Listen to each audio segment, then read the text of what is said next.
इस वक्त असी मौजूद हाँ वादिया नीलम के इलाके पालड़ी के महकमा ऑफ रेशम के सेंटर तक मौजूद हैं। इस वक्त मेरे नाल मौजूद हैं तारक इकबाल साहब फील्ड असिस्टेंट भी हैं और इतना जो सेंटर है महकमा ऑफ रेशम का उसके इंचार्ज भी हैं।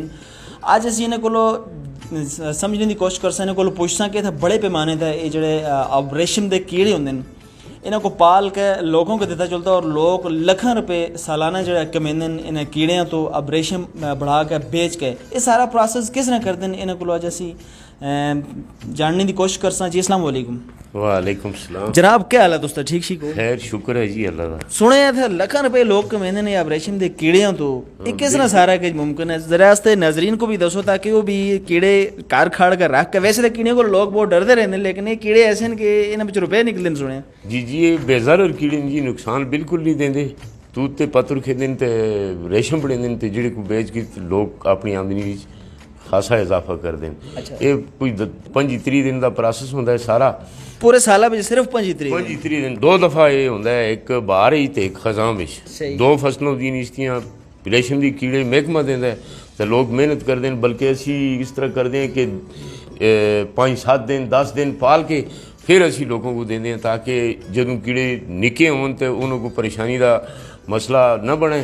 तो उस तो बाद कीड़े तकड़े होए होंगे तो वो अच्छी तरह पालते हैं। 10-20 दिन लोग पालते हैं, 5-10 दिन असी मामलत करते हैं उन्होंने तो फिर अगर रेशम जोड़ा है वो लोगों का होंदा है। ये रुपए पे कितने कहते हो लोगों को कीड़े देने का? रुपए असी बिल्कुल न गिनते हैं फ्री पैकेट ना पैकेट की जी मामूली जी कीमत होंगी है 400 रुपए। उस भी 12 ग्राम अंडे होंगे तकरीबन 20 तो 22 हज़ार कीड़े होंगे उनके वो भी असी गिनने किहड़े वेले कि जिस वेले उनका रेशम फसल बिकती है। पिछले 1-2 साल तो अस लोगों को पैसे किदे ही नहीं, असा स्टाफ जो फील्ड का स्टाफ है वो खुद बर्दाश्त कर गिनदा। ये तुसा इस पूरे कमरे में हुण देखिया लाए 2 कमरे तुसा को इस टाइम एक ही कमरे में तकरीबन अगर ये बंदा रखा है कितने रुपए कमाता? 12x12 एक ही कमरे में रख है। देखो जी ये जो कमरा है इस भी तकरीबन 2 पैकेट ਜਿਹੜੇ ਅਸੀਂ ਜ਼ਿਮੀਂਦਾਰਾਂ को देने वो 2 पैकेट पाल 44,000 कीड़े ਜਿਹੜੇ ਹਨ हाँ इतने पाल सकते हैं तो वो उनकी तकरीबन बन जुलती है 15-18 किलो कोकून बन जुलती है। कुछ अगर सही तरीके से कोई मेहनत करके पाला है तो 5,000 रुपये किलो बिकती है। लाख रुपये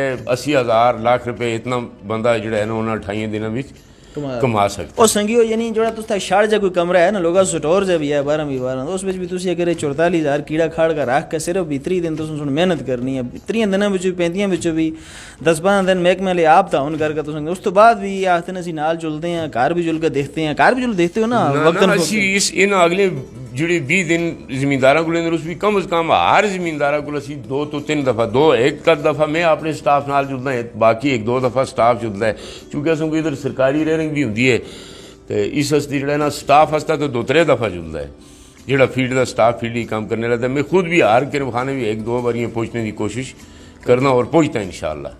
तो यानी कि ऐसे आ सकते हैं कि तुम अगर साल में तुम ज़्यादा करनी खाली 35 दिन तुम टाइम देंगे यानी 1 ही महीना रख छोड़ो 1.25 महीना रख छोड़ो आध करके 1.5 महीना चलो रख छोड़ो तुम 1.5 महीना सिर्फ अगर टाइम देंदे हुए कीड़े पालते हो तुम खेंदे शेंदे भी नहीं चक नहीं मारते कसा को चक तो बिल्कुल नहीं मारते। रुपया 80,000 या लाख तुम अगर 35 दिन का मिल लगता है फिर तुम को और लोगों और पूरा फिरने की जरूरत खुद जरा संग दसो ना कीड़े दे ये खेंदे शेंदे के थोड़ा इस टाइम तुम लाए दिन एक खाली दूध ते पते खेंदे जी ते इंसानां नाल बिल्कुल छेड़ नहीं करते। तुम देख सकते हो ये रेशम का कीड़ा ये तकरीबन हुण अगले इसते 8 दिन रह गए और पत्तर खेने नहीं सही 8 दिन बाद फिर रेशम बढ़ासी ये सिर्फ तूता दे पत्तर ही छतर खेंदे और मजीद खाली तूता दे पत्तर बस इन तवज्जो ये करनी पैंदी है कि इनका थोड़ा जा टैंपरेचर का ध्यान रखना पैंदा है तो फर्शा ता पानी शानी सटना पैंदा है नमी भी रहे तो ये रेशम जोड़ा कीड़ा आखिर तक बढ़ा के तैयार करता है। एक ही कीड़े का 800 मीटर धागा होता है। एक कीड़ा जो धागा बनता है वो